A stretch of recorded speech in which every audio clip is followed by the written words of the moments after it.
হে মাওলা আলী, আমি আবু বকর সিদ্দিক যেদিন ইন্তেকাল করব, কারণ তুমি মাওলা আলীর হাত মোবারক দিয়ে আমার রাসূলকে গোসল দিয়েছ, সেই জন্য আমার মনে বড় আশা তুমি মাওলা আলী যে হাত দিয়ে আমার রাসূল করিম রউফ রহিম সাল্লাল্লাহু আলাইহি ইসলামের গোসল দিয়েছ, সেই হাত দিয়ে তুমি আমি আবু বকরের গোসল দিবে।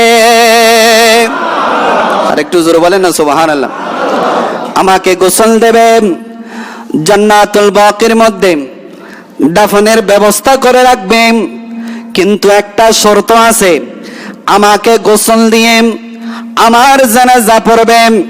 সিদ্দিক আকবরের জানাজা এমন একটা বরকতমণ্ডিত জায়গায় হয়েছে, যেই জায়গার মধ্যে আমার রাসূল হাঁটাহাঁটি করেছেন, যেটাকে হাদিসের ভাষায় মা বাইনা বাইতি ওয়া মিম্বারি রাউযাতুম মির রিয়াজিল জান্নাহ, আমার নবীর হুজুরে পাক, আমার নবীর মিম্বার শরীফের মাঝখানের যে জায়গাটাকে আমরা জান্নাতি জায়গা বলি, রিয়াজুল জান্নাহ বলি, সিদ্দিক আকবরের জানাজা রিয়াজুল জান্নাহ হয়েছে।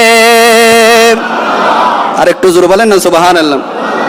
রিয়াজুল জান্নাহ জানাজা পড়লেন, সিদ্দিক আকবরের ওসিয়ত মোতাবেক আমার কফিন মুবারক আমার রাসূলের রওজায়ে পাকের সামনে রাখবেন, আর তোমরা সবাই আমার রাসূল থেকে অনুমতি চাইবে। সুবহানাল্লাহ। আমার রাসূল যদি অনুমতি দেন, আমার রাসূলের ডান পাশে আমি আবু বকর সিদ্দিককে দাফন করিও। আর যদি আমার রাসূল করিম সাল্লাল্লাহু আলাইহি রওজা মোবারক থেকে কোনো অনুমতি না আসে, তাহলে স্বাভাবিক সাহাবীর মতো আমাকে জান্নাতুল বাকিতে দাফন করে দিও। জানাজা শেষ হলো, ওসিয়ত মোতাবেক সিদ্দিক আকবরের কফিন রওজায়ে মোবারকের দরজা বরাবর রাখা হলো। সুবহানাল্লাহ বলেন। আমরা হাজিরাম আমার রাসূলকে যেই বরাবর দাঁড়িয়ে সালাতু সালাম দিই, সিদ্দিক আকবরকে সালাতু সালাম দিন, ওই দরজা বরাবর সিদ্দিক আকবরের কফিন রাখলেন, সালাম দিচ্ছেন, আমার রাসূলকে আরজি দিচ্ছেন, ইয়া রাসূলুল্লাহ, ইয়া হাবিবাল্লাহ।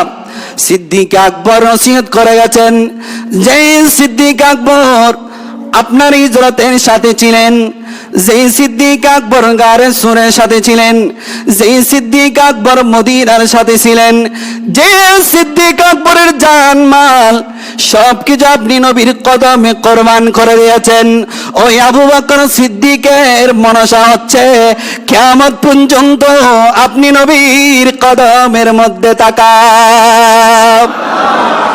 এই আলম কোরআন সাথে আপনার হঠাৎ করে রওজায়ে মুকাদ্দাসের দরজা খুলে যেতে লাগলেন, আস্তে আস্তে রওজায়ে মুবারকের দরজা খুলে যেতে লাগলেন। ওই রওজায়ে পাক থেকে আওয়াজ আসতেছে, আদখিলুল হাবিবা ইলাল হাবিব, আদখিলুল হাবিবা ইলাল হাবিব। আমার হাবিবকে আমার কাছে, আমার বন্ধুকে আমার কাছে পৌঁছিয়ে দাও। আমি রাসূল অনুমতি দিলাম, আমার বন্ধুকে আমার ডান পাশে শয়ন করায়া দাও। চিৎকার করে বলুন সুবহানাল্লাহ।